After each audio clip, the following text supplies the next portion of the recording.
If you bought just $1,000 of Bitcoins in July 2010, you would now have $90 million on your hands. From a mere 5 cents a pop 7 years ago, the cryptocurrency has steadily been climbing in value. What's driving Bitcoin's surge in value? One reason could be the recent upgrades to the system. Transactions are faster and fees are lower. Another reason might simply be that more people know about it and are comfortable with the idea of a cryptocurrency, including investors. As more mainstream traders and investors get on board, the currency is seen as increasingly robust. For the uninitiated, Bitcoin is a virtual currency created by a mysterious individual who goes by the name Satoshi Nakamoto, though that is most certainly not his actual name.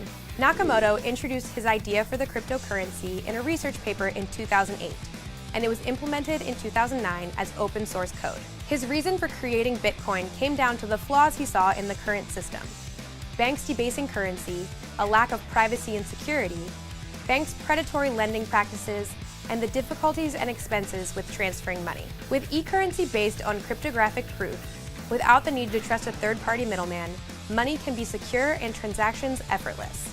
Bitcoin is not actually a coin, but a line of unique code. And like the dollar bill today, Bitcoin has value because people give it value. Like gold, there's a fixed amount of Bitcoin that can exist in the world, 21 million. Bitcoin runs on blockchain, a digital ledger that keeps track of every single transaction made in the Bitcoin network, making it especially secure because everything is public and everything is tracked. It's the world's first open financial network. As people become increasingly wary of government control over individual assets, Bitcoin becomes more and more viable, your own personal bank that no one can touch. Your Bitcoin is stored in a wallet. This wallet can be a digital wallet or even a physical one. Wherever you think your unique key, a long string of numbers that is yours and yours alone, will be safest. If you're looking to invest in Bitcoin, you can do so in 3 different ways. Number 1, you can mine your own, which is very difficult.